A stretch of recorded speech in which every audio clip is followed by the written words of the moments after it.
Welcome to ARK TV Telugu. TSPSC నూతన చైర్మన్గా మాజీ డీజీపీ మహేందర్ రెడ్డి నియమితులయ్యారు. ఆయన నియామకానికి గవర్నర్ తమిళిసై ఆమోదించారు. అంతకుముందు జనార్దన్ రెడ్డి ఈ పదవిలో ఉండగా కాంగ్రెస్ ప్రభుత్వం ఏర్పాటు తర్వాత ఆయన రాజీనామా చేశారు. దీంతో మాజీ డీజీపీ మహేందర్ రెడ్డి టీఎస్పీఎస్సీ నూతన చైర్మన్గా కొనసాగుతారు. టీఎస్పీఎస్సీ నియామకానికి కాంగ్రెస్ ప్రభుత్వం దరఖాస్తులు ఆహ్వానించింది.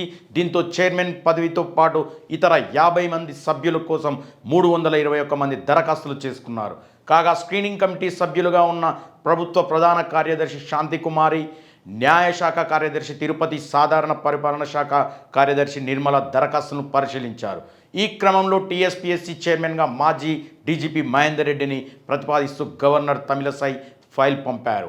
ఈ నిర్ణయానికి గవర్నర్ ఆమోదం తెలపడంతో టీఎస్పీఎస్సీ నూతన చైర్మన్గా మహేందర్ రెడ్డి నియామకం ఖరారైనట్టు. టీఎస్పీఎస్సీ నియామకం విషయమై తెలంగాణ ముఖ్యమంత్రి రేవంత్ రెడ్డి అలాగే డిప్యూటీ సీఎం మల్లు భట్టి విక్రమార్కులు తెలంగాణ గవర్నర్ తమిళిసైతో నిన్న భేటీ జరిగిన తర్వాత ఈరోజు మహేందర్ రెడ్డి నియామకాన్ని గవర్నర్ తమిళిసై ఆమోదం తెలిపారు. గత బీఆర్ఎస్ ప్రభుత్వం టీఎస్పీఎస్సీ పరీక్షల నిర్వహణలో పలు విమర్శలు ఎదుర్కొంది.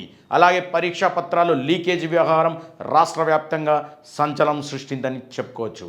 అప్పుడు ప్రత్యక్ష పార్టీగా ఉన్న కాంగ్రెస్ బీఆర్ఎస్ ప్రభుత్వాన్ని నిలదీసింది. దీంతో గత ప్రభుత్వంలో నియమించిన టీఎస్పీఎస్సీ చైర్మన్ సభ్యులు రాజీనామా చేశారు.